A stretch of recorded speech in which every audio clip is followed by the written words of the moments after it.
So allegedly I know what I'm talking about. I don't know how to get this thing working, but hey, hello everyone.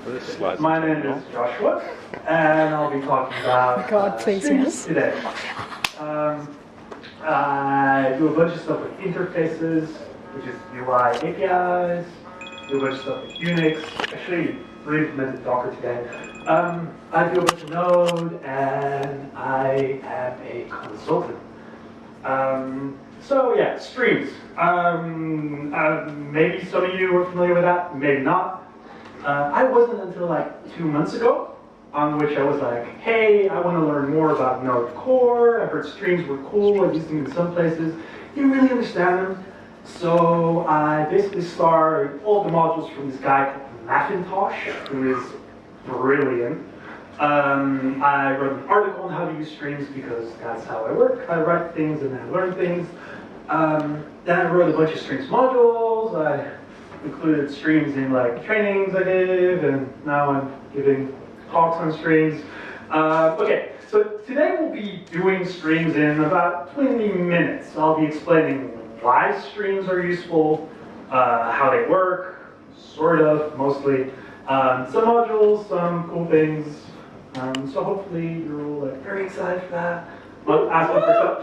Oh, yeah. Thank you. Okay, so actually, streams. Yeah, okay, I'll just explain what streams are, because we'll be talking about streams. Anyway, streams are a paradigm in JavaScript, and actually other languages too, in which you can get data very fast from point A to B and transform things. They're usually composable. They do one thing very well, and usually not a very complicated syntax, because data goes in, data goes out. And in case of Node, they're built on events. In case you heard about ES7, 2016, 17, they're built on observables. But in Node's case, they're built on Node observables called events, which are observables. So strings originate from Unix shell, in which probably the most common example is this little thing here, and probably people that actually do Unix will be like, you should be using cat like this, and they'd be right. But you get some data from one place. In this case, we read a file, and then we say, hey, please put this file into another file. And it does it like line by line. A line is read, and then put it to the other file, and that's like how it goes, and it's pretty fast. In Node, you would do this require the file system, package, module, where you say, hey, please create a read stream from this file and pipe it into this other file. And then it will start reading the file as fast as it can, putting it into the other file, and at the end it's done. And you've just copied the file. So, hey, ta-da, the easiest way of copying files in Node. Okay. I'll actually show that. Here's hoping it works.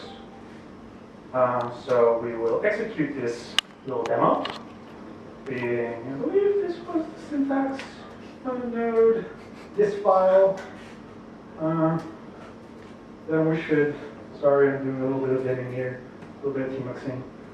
So we have a bunch of files here. We said, please read from this file into other file. So if we open other file, it just read and wrote a whole file to another file. Wrote itself to another file. It just copied itself. It's like a word.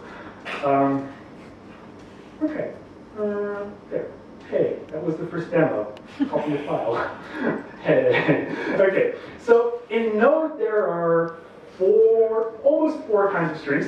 The first, well, I'm kind of cheating. The first is a read string. You read data from a string, from a place. You can read data from it.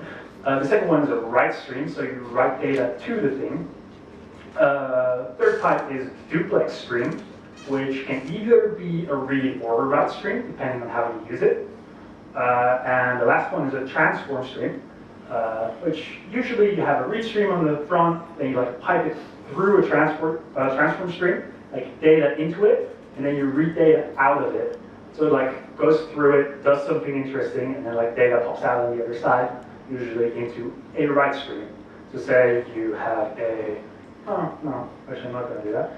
For example, grep would be a useful example. You read a file, you use grep in the center to filter stuff, and then it writes out to standard out. Transform streams. You've also got through streams, which do literally nothing, which can be super useful.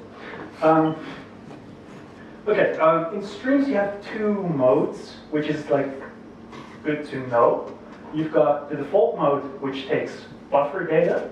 And buffer data is allocated on a separate heap, not stack, heap. Which means it's not part of your main node program. So you could be, for example, storing this 12 gigabyte movie inside of a buffer, and it should work. Hopefully. I'm not entirely sure. I haven't tried this. They work on buffers. Buffers are cool. Second form of doing things is object mode, which is you literally pass JavaScript objects or like numbers or whatever from in a string instead of these buffer things, which are node specific. They have their place. Like both of them are useful. The first one is useful if you're doing like big file parsing, HTTP stuff, like all data goes everywhere. Second one are more like where you would be using promises, but you don't like promises, or you don't like callbacks, more like your control flowy kind of stuff. They both have their place. But yeah, buffers, octet streams on the heap. Actually, I just pulled this. Yeah, they're fast. Buffers are cool. If you're new to Node, basically everything in Node is about buffers and streams, because we want to do things very fast, as fast as we can. Actually, a little bit of backstory here. I believe Node was originally a way of doing Nginx, but without Lua, with JavaScript. So everything is about doing things as fast as we can, which is why all of this is in place. I'm not sure if I'm making sense. I hope I'm making sense. And anyway, yeah, perhaps for some people. If I'm not making sense, please just yell out and tell me I'm not making sense. I'll be happy to explain more gibberish. Okay, so yeah, streams use events under the hood. This is maybe not the most readable code, but basically what we're doing here is we have this first stream over there, and we create a second stream over there, and then we say whenever the first stream is ready to get data out of it, it says, hey, I'm ready to emit data. We say, cool. Whenever data comes out of the first stream, please put it into the second stream. And that's the first little bit. So like these little lines, we say like, hey, whenever we're ready, please put data from stream 1 into stream 2. And then we say whenever the first stream is done, it says, hey, I'm done. Please also close the second stream. In case you've ever used streams and were wondering what that pipe thing is, basically it's this. There's a few other things, but in essence, this is how pipe works. That thing you've been seeing here, like this pipe. Like data comes from one place, goes to another place. We just did that. And I will show you in a demo how that works. Actually, whoa, that's not exit. So we can bang node this file. Nothing happens. Forget something. Oh, actually I am. I make this little demo here. Yeah. Okay, so we can do Node.js, which is this program, and then we say foo, and then we'll uppercase it and pipe it out to standard out. That's what we did here. We are like, please read from standard into stream 1, and whatever happens, uppercase it and put it into the second stream there. It's slightly confusing, but data is going from one place to another. That's the base premise of this thing. So I hope that it kind of still makes sense. Data flows through things.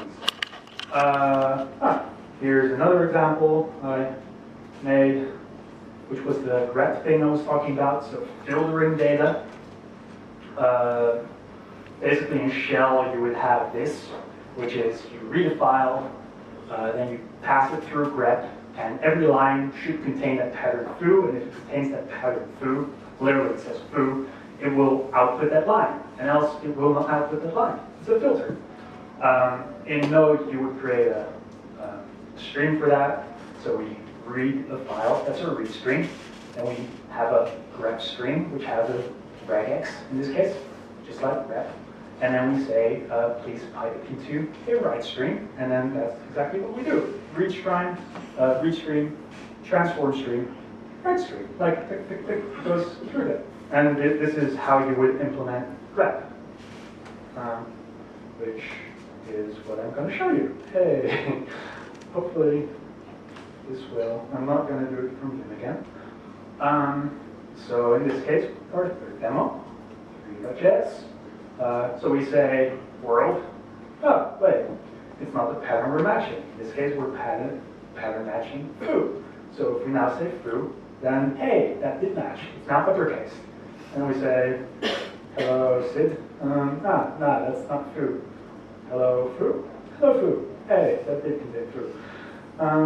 Yeah, so that's basic filtering of data. That's what streams do. That's what shell does. That's what Node does. At least, yeah, you should be doing that. Right, you can use deferred streams as an alternative to promises. People are a bit familiar with promises. You've seen or heard about promises before. Is that good? Yeah, I have objections. But like promises do this weird thing where they change the way you have to handle errors. They change the semantics of your code a lot. With streams, you can do basically the same thing, which, let me step back. Promises are like, hey, this is a thing that will eventually give me a result. So you like ask, please make a request, and it might like take 10 seconds for the server to respond, and then it will give you a result. That's what promises are for you. Like sort of return the things, and you chunk them all together, and then you like eventually get data from it, and it like looks synchronously. So it looks like you would write regular code, but they work asynchronously. I hope that makes sense. You can do the same thing with strings, which I'm going to dig in a little bit too. If you're new to JavaScript, don't sweat it. This is a little bit more advanced. Where we inherit string and file system. We create a function to create a string. Then we're like, hey, please create a pass-through string, which just takes data in and outputs it as is. Then we return that pass-through stream, and asynchronously, we create a read string, and we pipe data into the pass-through stream. So we return the stream beforehand, and eventually we pass data into it. So we get a thing that eventually gives us data. Hope that makes sense. Basically promises, but without weird semantics. Next thing, oh yes. So with streams, there's this one thing where you have to handle every error on every stream. So you create a stream, and it has a bunch of events, upon data, upon error, on close, on finish. And it can be like kind of cumbersome to do that. Like a lot of people do, am I gonna do that? Yeah, I'll just wing it. I'm black coding now. Hey. You would do like read string pipe through, and then on data or on error, do another thing, handle error or whatever it is.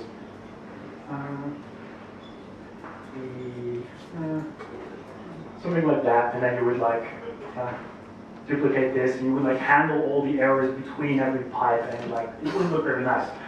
So instead of doing that, you can be using a little module called pump, which I'm not requiring, which would break, which handles errors for you. So errors that come from write string or read string are now propagating to write string. And if you add a callback handler, a little callback at the end, you can be like, hey, if any of those two strings gives us an error, instead of like the weird tacking on things, you can be like, hey, we'll call this function whenever it's done with an error or not. And it's like, cool, we're now handling errors properly for streams. Hope this still makes sense. Yay.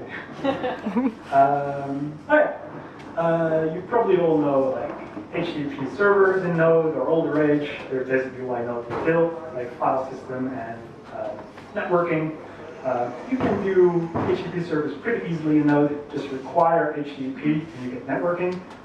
You can create a server, takes a request and response, and then you can basically create a read stream from any file and pipe it into the response, and whenever it finishes, data pops out on the client. So you get like, you can buffer all this, you can like pipe all streams together, you could replace that with a database, which I'm going to show in a little bit. Streams like work natively with Node, which I am going to show right now. I think this is my final demo. So we're creating a little server here. Response is a stream, so we call response.end on the stream to pass it some data. We set some headers on the response. You could arbitrarily read a file out. Actually, that's more interesting. Let's require fs. Whoop. There you want it. Then we say fs.read, create, read stream. Sorry for my file name. You know what? .py res. This should work.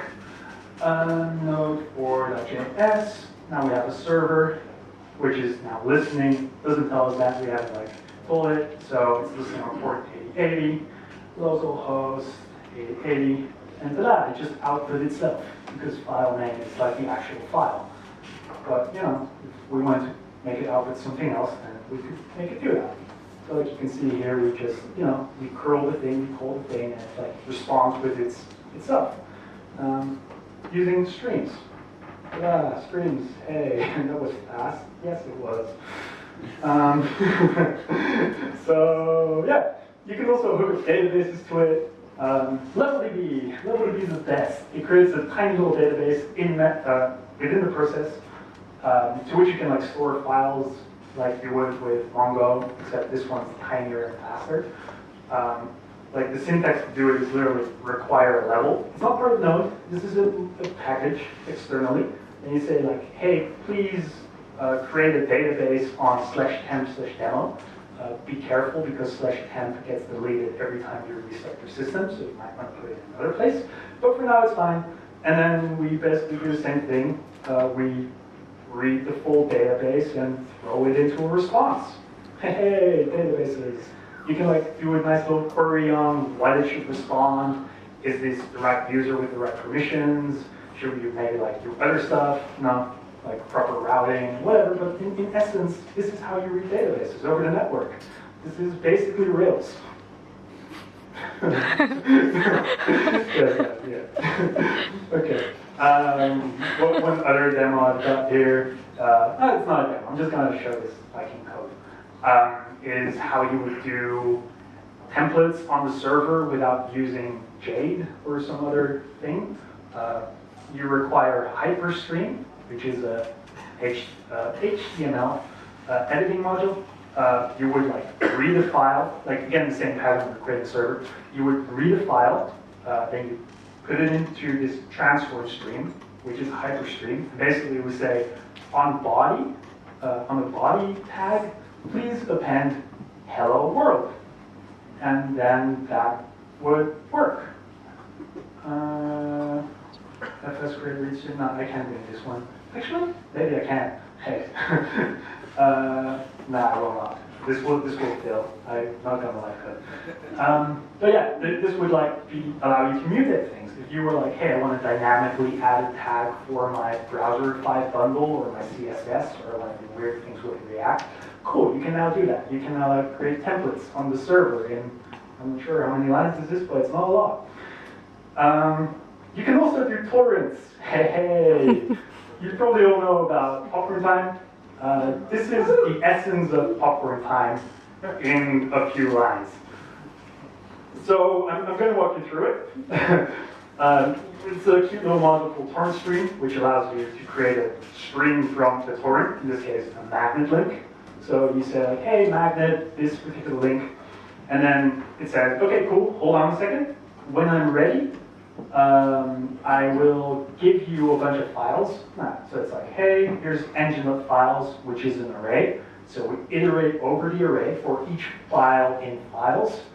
We say, hey, please create a string, obviously add file. Please write to this particular file, which just copies the name. And then we create a read stream from that file, and we say, hey, please output it to this other place, like to the out file. And then it starts like streaming as data flows in, as bits through BitTorrent flow in. So in order to create popcorn time, what you would do is find the particular movie file, and instead of saying like, hey, create a write stream to a file, you would be create a write stream to a video context, perhaps in your browser, and then it works. Ta-da, popcorn time. Yeah, that's basically modules, strings, not modules, also modules. Here are some modules. You've got tar stream, which helps you untar things, which is useful for archive extraction, if you want to get Docker, for example. Service and event JSON, which is a better, what's it called? Yeah, it's better WebSockets, because they're one way, which is usually what you need. Protocol buffers, if you want to do very fast stuff over the network. Response stream, which allows you to do better stuff than HTTP. Tests are in streams. You can create local networks, local mesh networks with AirSwarm, which are streams and share files and do whatever. You know, there's a bunch of stream modules in NPM. And like some pretty cool people, mostly Macintosh, have written these things, and they're very usable. All right. So just a quick recap of what I've all been blabbing about. There are 4 types of streams. You've got your read stream, your write stream, your duplex stream, and your transform stream. They all use events under the hood. Pretty much anything you would like to do is available as a stream, either as a package or like built using core. And that's my talk. Thank you very much.